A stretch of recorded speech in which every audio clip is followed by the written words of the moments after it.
नमस्कार, welcome to स्थली। कोल India limited के अंतर्गत मैनेजमेंट ट्रेनीज की वैकेंसी का नोटिफिकेशन आ गया है और इसी का रिगार्डिंग आज का हमारा ये वीडियो है।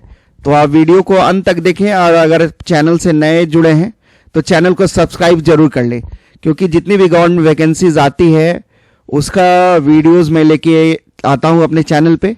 तो अगर आप चैनल से जुड़े रहेंगे तो अपकमिंग वैकेंसीज का जो नोटिफिकेशन है वो सबसे पहले आप तक पहुंच सकेगा। जहां तक कोल इंडिया लिमिटेड की बात है, ये महारत्न कंपनी है। शेड्यूल ए महारत्न पब्लिक सेक्टर अंडरटेकिंग, ये कंपनी का नाम तो आप जानते ही होंगे, जिसका योगदान 79% है हमारे टोटल कोल प्रोडक्शन में और one of the largest corporate employers है देश की ये, जिसका करंट मैन पावर 2.25 लाख है करंटली। तो अगर आप इस कंपनी से जुड़ते हैं तो one of the most prestigious company में काम करने का आपको मौका मिलेगा। तो चलिए वैकेंसीज के डिटेल्स को हम आगे देखते हैं अपने वीडियो में। तो जो ऑनलाइन रजिस्ट्रेशन का जो फॉर्म है, आपका एप्लीकेशन का विंडो है, वो 15 तारीख से स्टार्ट हो गया है सुबह 10 बजे से, और लास्ट डेट जो है आपका वो है 14 फरवरी 2025 शाम के 6 बजे तक। और जो एग्ज़ाम आपका होने वाला है वो एक कंप्यूटर बेस्ड टेस्ट होगा और जिसका एग्ज़ाम डेट्स अभी नहीं बताया गया है, बट कोल इंडिया लिमिटेड की जो वेबसाइट है उस पर आपके सारे डिटेल्स बताए जाएंगे। तो चलिए हम क्वालिफिकेशन और एलिजिबिलिटी क्राइटेरिया देख लेते हैं अलग अलग पोस्ट का। सबसे पहला पोस्ट आप देख सकते हैं कम्युनिटी डेवलपमेंट। उसमें जो आपका मिनिमम क्वालिफिकेशन रखा गया है, आपको मिनिमम 2 इयर्स का पोस्ट ग्रेजुएट डिग्री होनी चाहिए आपका, या फिर डिप्लोमा की डिग्री होनी चाहिए कम्युनिटी डेवलपमेंट में, रूरल डेवलपमेंट में और रूरल और ट्राइबल डेवलपमेंट या फिर डेवलपमेंट मैनेजमेंट में विथ मिनिमम 60% मार्क्स, या फिर आपको पोस्ट ग्रेजुएट डिग्री होनी चाहिए सोशल वर्क में, और या फिर आपका स्पेशलाइजेशन होना चाहिए कम्युनिटी डेवलपमेंट में, rural development, community organisation, development practice. यहाँ भी आपको जो मिनिमम परसेंटेज ऑफ मार्क्स आपको लाना होगा वो 60% मार्क्स। तो अगर आपकी 60% मार्क्स से आपके पोस्ट ग्रेजुएट डिग्री है सोशल वर्क में, या फिर आपका पोस्ट ग्रेजुएट डिप्लोमा है कम्युनिटी डेवलपमेंट में, तो आप इस फॉर्म को अप्लाई कर सकते हैं। दूसरा जो पोस्ट है वो है इन्वायरमेंट कैटेगरी के अंदर। इसमें जो आपका क्वालिफिकेशन मांगा गया है वो है फर्स्ट क्लास डिग्री होनी चाहिए आपकी इन्वायरमेंटल इंजीनियरिंग में विथ मिनिमम 60% मार्क्स, या फिर कोई और इंजीनियरिंग की डिग्री होनी चाहिए। उसके साथ साथ आपको डिप्लोमा की डिग्री होनी चाहिए इन्वायरमेंटल इंजीनियरिंग में विथ मिनिमम 60% मार्क्स। तो या तो आपको इन्वायरमेंटल इंजीनियरिंग की डिग्री हो, या फिर आप किसी भी दूसरे ब्रांच में आप इंजीनियरिंग किए हों, बट अगर आपने एक डिप्लोमा की डिग्री है, अगर आपके पास पीजी डिग्री डिप्लोमा की विथ 60% मार्क्स, तो आप इस फॉर्म को अप्लाई करने के लिए एलिजिबल हैं। और तीसरा जो कैटेगरी है वो फाइनेंस का है। इसमें जो बंदे सीए क्वालिफाइड हैं या फिर ICWA institute of cost and work accountants of India, जो कि बेसिकली एक प्रोफेशनल अकाउंटेंसी बॉडी है भारत सरकार की, जिसको ओन करती है मिनिस्ट्री ऑफ कॉर्पोरेट अफेयर्स, जो गवर्नमेंट ऑफ इंडिया की है। तो अगर आप क्वालिफाइड सीए प्रोफेशनल हैं या फिर आईसीडब्ल्यू हैं, आईसीडब्ल्यूए की डिग्री है आपके पास, तो आप फाइनेंस कैटेगरी में अप्लाई कर सकते हैं। तीसरा है आपका लीगल कैटेगरी, जिसमें जो भी लॉ के ग्रेजुएट है और 60% मार्क्स के साथ उनका डिग्री है उनके पास, तो आप इस कैटेगरी में अप्लाई करने के लिए एलिजिबल हैं। तो जो भी लॉ ग्रेजुएट्स हैं वो लीगल कैटेगरी में अप्लाई कर सकते हैं। उसके बाद जो चौथा कैटेगरी है वो मार्केटिंग एंड सेल्स का है। इसमें एमबीए धारक जो हैं वो अप्लाई कर सकते हैं, या फिर जो पीजी डिप्लोमा है जिनका मैनेजमेंट में विथ मिनिमम 60% मार्क्स, वो इस कैटेगरी में अप्लाई करने के लिए एलिजिबल है मार्केटिंग एंड सेल्स में। उसके बाद जो दूसरा अलग कैटेगरी है वो है मटेरियल्स मैनेजमेंट। इसमें इंजीनियरिंग डिग्री इन इलेक्ट्रिकल और mechanical engineering with 2 years MBA oblique PG diploma in management with minimum 60% marks. तो इसमें जिनकी इंजीनियरिंग की डिग्री है, जिन्होंने इंजीनियरिंग की डिग्री ली है इलेक्ट्रिकल या फिर मैकेनिकल ब्रांच में, उसके साथ साथ जो एमबीए होल्डर्स हैं वो इस फॉर्म को अप्लाई करने के लिए एलिजिबल हैं, या फिर इंजीनियरिंग की डिग्री हो आपका मैकेनिकल या फिर इंजीनियरिंग इलेक्ट्रिकल ब्रांच के साथ, और अगर आपने पीजी डिप्लोमा किया है मैनेजमेंट में विथ मिनिमम 60% मार्क्स, तो आप मटेरियल मैनेजमेंट की कैटेगरी में अप्लाई करने के लिए एलिजिबल हैं। उसके बाद जो आपका अलग एक है पर्सनल एंड एचआर, तो इसमें जो ग्रेजुएट्स हैं with at least 2 years full time post graduate degree या फिर पीजी डिप्लोमा या फिर post graduate programme in management with specialisation in HR, industrial relation, personal management और एमबीए और master of social work with specialisation in HR from a recognised Indian university institute with minimum 60% marks. तो graduates जो हैं और जिनको management की degree है या फिर मास्टर ऑफ सोशल वर्क की डिग्री है विथ मिनिमम 60% मार्क्स, वो इस कैटेगरी में अप्लाई कर सकते हैं। सिक्योरिटी में ग्रेजुएट्स जो हैं वो अप्लाई कर सकते हैं।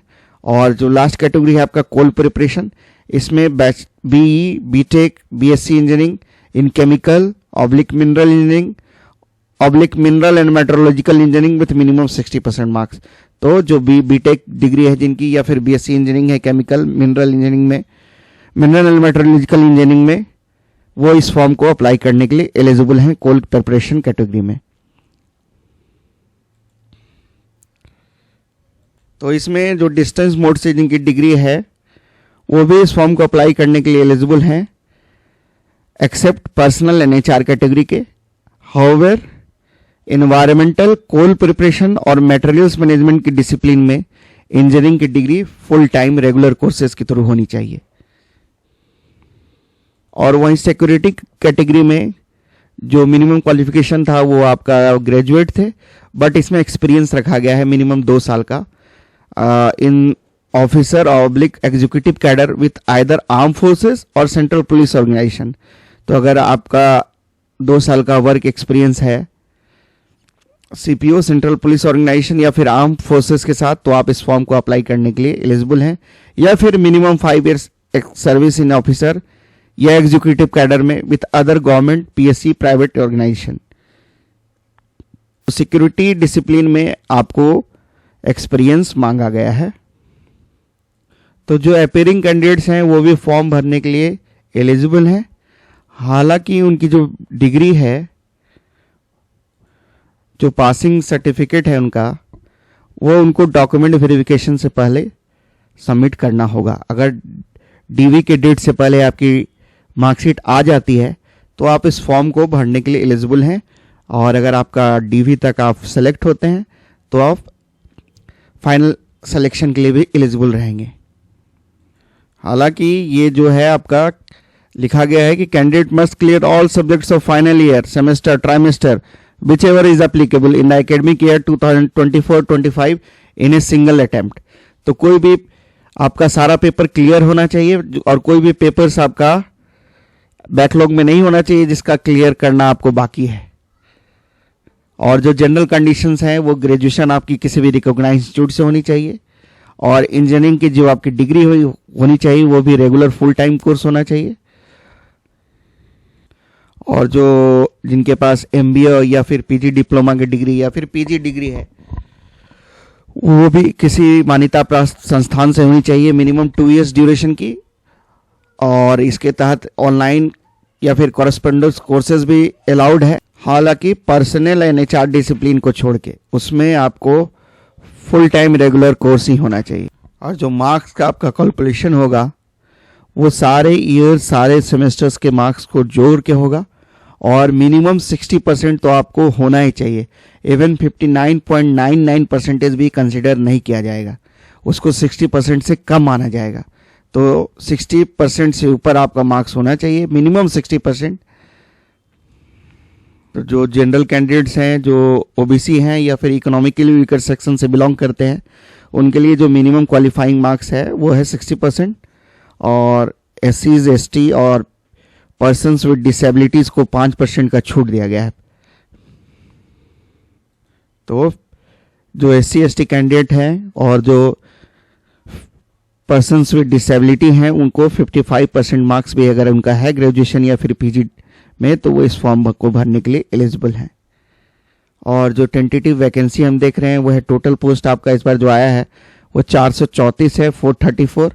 और आप देख सकते हैं अलग अलग डिसिप्लिन में कम्युनिटी डेवलपमेंट में टोटल पोस्टों की संख्या है 20, एनवायरनमेंट में 28, फाइनेंस में 103, लीगल में 18, मार्केटिंग एंड सेल्स में 25, मटेरियल्स मैनेजमेंट में 44, पर्सनल एंड एचआर में 97, सिक्योरिटी में 31, कोल प्रिपरेशन में 68। तो जो सिलेक्शन प्रोसेस है वो आपका कंप्यूटर बेस्ड ऑनलाइन टेस्ट होगा आपका, और जो एडमिट कार्ड है वो भी जो आपका एडमिट कार्ड रहेगा उसमें आपका डेट ऑफ एग्ज़ाम मेंशन रहेगा। तो जो एडमिट कार्ड जो आपका पोर्टल है उसमें आप लॉगिन करके उस एडमिट कार्ड को डाउनलोड कर सकते हैं। और मैं बता दूं कि इसमें कोई इंटरव्यू नहीं है। फाइनल सिलेक्शन के लिए आपका जो ऑनलाइन एग्ज़ाम होगा उसी के बेसिस पे आपका जितना मेरिट बनेगी और वही डिसाइडिंग फैक्टर होगा आपके सिलेक्शन का। सीबीटी के मार्क्स के स्कोर के बेसिस पे आपका मेरिट लिस्ट बनेगा और उसके बाद आपका जो प्रोसेस है वो है डॉक्यूमेंट वेरिफिकेशन का। और जो टेस्ट सिटीज़ हैं तो 3 शहरों का आप चुनाव कर सकते हैं रैंकिंग वाइज। तो आपको जैसे आप प्रेफरेंस देंगे जिस शहर का, उसी शहर के अनुसार आपकी जो एग्ज़ाम सेंटर है वो अलॉट होगा। जहाँ तक एग्ज़ाम की बात रही तो कुल 3 घंटे का एग्ज़ाम होने वाला है और जो आपका पेपर रहेगा वो 2 पेपर्स रहेंगे आपके, पेपर 1 एंड 2। पेपर 1 जो आपका रहेगा उसमें general knowledge, reasoning, numerical ability and general English से प्रश्न देखने को मिलेंगे। और जो पेपर 2 होगा वो आपका प्रोफेशनल नॉलेज से आपका प्रश्न देखने को मिलेंगे। मतलब जिस कैटेगरी में आपने अप्लाई किया है उसी के रिगार्डिंग आपके प्रश्न उस पेपर में रहेंगे। तो कुल 200 मार्क्स की परीक्षा होने जा रही है आपकी। पहली पेपर 100 मार्क्स का, दूसरा पेपर भी 100 मार्क्स का। निगेटिव मार्किंग का कोई प्रोविज़न इसमें नहीं है। क्वेश्चन पेपर आपका बाइलिंगुअल होगा, हिंदी और अंग्रेजी दोनों में। और जो क्वालिफाइंग मार्क्स रखा गया है जनरल कैंडिडेट्स के लिए मिनिमम 40% मार्क्स होना चाहिए ईच पेपर में। ओबीसी के लिए मिनिमम 35%, 35 मार्क्स ईच पेपर में आपका होना चाहिए। और SC ST और PWD कैंडिडेट्स के लिए मिनिमम 30 मार्क्स होना चाहिए ईच पेपर में। तो जो आपका सिलेक्शन है वो सिंगल एग्जामिनेशन जो आपका कंप्यूटर बेस्ड टेस्ट होगा उसी के बेसिस पे आपकी फाइनल मेरिट लिस्ट बनने जा रही है। इंटरव्यू उस एग्जाम में नहीं है, ना ही कोई नेगेटिव मार्किंग का प्रोविज़न है। कुल 200 मार्क्स का आपका पेपर होने जा रहा है। 2 पेपर्स का एग्ज़ाम होगा आपका, 3 घंटे का एग्ज़ाम होने जा रहा है। कंप्यूटर बेस्ड ऑनलाइन टेस्ट होगा आपका और उसी के बेसिस पे आपकी मेरिट लिस्ट बनेगी। दोनों पेपर्स में क्वालिफाइंग मार्क्स आपको मिनिमम 40% लाना ही है। ऐसा नहीं कि आप किसी एक पेपर में 90% मार्क्स ले आए और किसी दूसरे पेपर में मात्र 30% मार्क्स है। अगर आप जनरल कैंडिडेट हैं तो मिनिमम 40% मार्क्स तो आपको हर एक पेपर में लाना ही है। और जो फाइनल लिस्ट होगी कैंडिडेट्स की वो कोल इंडिया लिमिटेड की वेबसाइट पे अपलोड की जाएगी। उसके बाद जो प्रोसेस है आपका वो डॉक्यूमेंट वेरिफिकेशन का प्रोसेस है और मेडिकल एग्जामिनेशन से आपको गुजरना पड़ेगा, और जिसका इन्फॉर्मेशन कोल इंडिया लिमिटेड के द्वारा बताया जाएगा अपनी वेबसाइट्स पर। और जो कंसर्न्ड कैंडिडेट्स हैं उनको रजिस्टर्ड जो ईमेल आईडी वो मेंशन करेंगे, उस पर भी जो इन्फॉर्मेशन है डॉक्यूमेंट वेरिफिकेशन का और मेडिकल एग्जामिनेशन का उसके बारे में कोल इंडिया लिमिटेड के द्वारा बताया जाएगा। और ये जो है ये नो ऑब्जेक्शन सर्टिफिकेट्स उनके लिए हैं जो ऑलरेडी किसी संस्थान से जुड़े हुए हैं, किसी गवर्नमेंट या किसी PSU से जुड़े हुए हैं, तो उन्हें अपने एम्प्लॉयर से एक नो ऑब्जेक्शन सर्टिफिकेट लेना पड़ेगा। और ऑनलाइन एप्लीकेशन फॉर्म को फिल करने के समय ही आपको NOC को अटैच करना पड़ेगा।